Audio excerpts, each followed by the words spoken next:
अस्सलाम वालेकुम दोस्तों, अपनी नेक्स्ट वीडियो से आपको वेलकम करता हूं अपने इस चैनल में। उम्मीद है सब खैरियत से होंगे।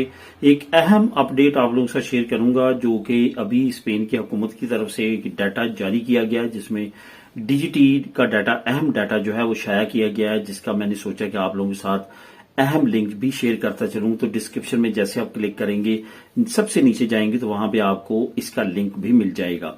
जैसा कि दोस्तों, बहुत सारे दोस्त, जब भी मैं ड्राइवर लाइसेंस से रिलेटेड या डीजीटी से रिलेटेड की वीडियो बनाता हूं, कि नई न्यूज आती है वो बनाता हूं, तो उसके नीचे कुछ दोस्तों के कॉमन क्वेश्चन आते हैं। एक तो उनको मैं कवर करूंगा, दूसरा एक अहम अपडेट है जो कि अभी हुकूमत की तरफ से एक डाटा शो किया गया है, वो भी आप लोगों से शेयर करूंगा। सबसे पहले तो मैं डाटा का थोड़ा सा ओवरव्यू आपको दे देता हूं। जैसा कि आप जानते हैं कि जैसे आप यहां पे लीगल होते हैं, उसके बाद लीगल होने के बाद जो सबसे ज्यादा मुश्किल प्रोसेस है इन ममालिक में, वो है ड्राइवर लाइसेंस का। ड्राइवर लाइसेंस जो है वो डे बाय डे मजीद डिफिकल्ट होता जा रहा है, मुश्किल होता जा रहा है। मजीद कवानीन आ रहे हैं और टफ कवानीन आ रहे हैं, मजीद जुर्माने बढ़ रहे हैं और मजीद जो है वो सख्तियां बढ़ रही हैं। तो इस तमाम सिचुएशन में आपको पता है कि तमाम लोगों की ये कोशिश होती है कि एक तो ये बहुत ज्यादा एक्सपेंसिव है। थ्योरी पास करने के बाद आपको पता है प्रैक्टिकल का अब रेट कितना चल रहा है, 60-65 यूरो तक जो है वो, कुछ एरिया में इससे भी ज्यादा पर आवर जो है आपको वो ट्रेनिंग देते हैं ऑटोस्कोला वाले। तो इस तमाम सिचुएशन में काफी ज्यादा मुश्किल हो जाता है कि नॉर्मल बंदे के लिए लाइसेंस करना। अब उनकी कोशिश क्या होती है कि हम ऐसे एरियाज में जाके लाइसेंस करें जहां पे हमें इजीली, आसानी के साथ लाइसेंस मिल जाए।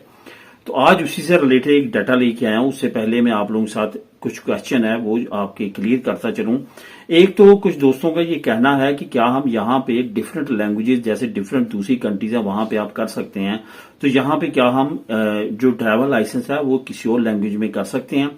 बिल्कुल कर सकते हैं। यहाँ पे ड्राइवर लाइसेंस जो है, थ्योरी जो है आप वो इंग्लिश में भी कर सकते हैं। इंग्लिश में भी आपको अलाउ है हमारी कम्युनिटी में, क्योंकि इंग्लिश जो है वो ज्यादा होती है और जो नए आए हैं स्पेन में उनके लिए खास तौर पे इंग्लिश ज्यादा इजी है कंपेयर टू स्पेनिश।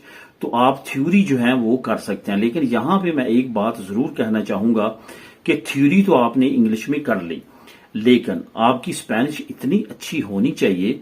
खास तौर पे यहां पे मैं लिसनिंग की बात कर रहा हूं कि जो इंस्ट्रक्टर बैठता है पीछे और आपको बता रहा होता है कि आपने कहां पे गाड़ी पार करनी है, क्या अब आपने करना है, वो आपको नेक्स्ट बता रहा होता है। वो कम से कम आप जो है वो बहुत इजीली जो है आपकी लिसनिंग इतनी अच्छी हो कि समझ सकें।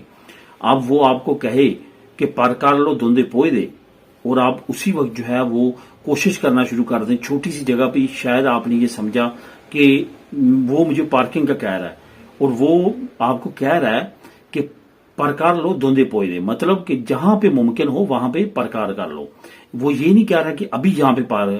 ऐसा हुआ है, बहुत सारे लोग जो हैं जिनकी थोड़ी सी लिसनिंग में या स्पेनिश में ये मसला है, वो फौरन कोशिश शुरू कर देते हैं। आपने फौरन नहीं करना, आपने थोड़ा सा आगे जाना है। जहां पे आप देख रहे हैं कि थोड़ी सी जगह बेहतर है, मैं इजीली कर लूंगा, वहां पे आपने ट्राई कर देनी है। उसने आपकी पार्किंग लगाने का तमाम तरीकाकार समझना है। ये नहीं करना कि आपने उसी वक्त जो है वो फौरन ही आपने उस गाड़ी को पार करना शुरू कर देना। ये मैं एक एग्जांपल दे रहा हूं। तो जो आपका इंस्ट्रक्टर है उसकी तो आपको, वो तो आपको इंग्लिश में नहीं कहेगा, वो स्पेनिश में ही कहेगा।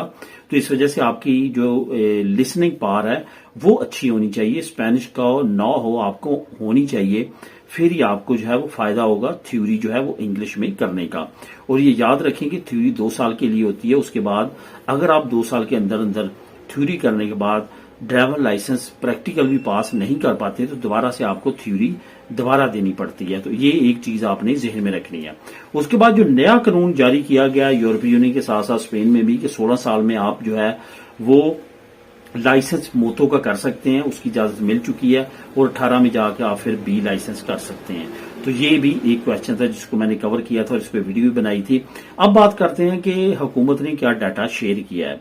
डाटा हुकूमत ने शेयर किया तमाम सिटीज जहां पे सबसे कम रेशो है ड्राइवर लाइसेंस पास करने की, उसकी लिस्ट जारी कर दी है। अब पहले 3 शहर आपको मैं बताता चलता हूं, जिसमें ला पाल्मा दी मयोर्का है, बेलारेस है, उसके साथ अल्मेरिया है। ये 3 कंट्रीज हैं, लेकिन बड़ी लिस्ट है। ये नीचे आपको लिंक में मिल जाएगी। लिंक को आप क्लिक करेंगे तो वहां पे डिफरेंट शहर हैं, जिसमें मैड्रिड भी शामिल है। और इन तकरीबन 10 शहरों का उन्होंने डाटा दिया।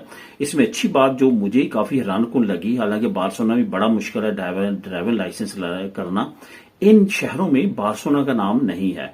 तो इट्स मीन कि इससे भी ज्यादा मुश्किल शहर हैं स्पेन में, जहां पे ड्राइवर लाइसेंस करना काफी मुश्किल है। तो उसका डाटा नीचे डिस्क्रिप्शन में आप क्लिक करके खुद भी रीड कर सकते हैं। मिले नेक्स्ट वीडियो में नई अपडेट्स के साथ। अल्लाह हाफिज।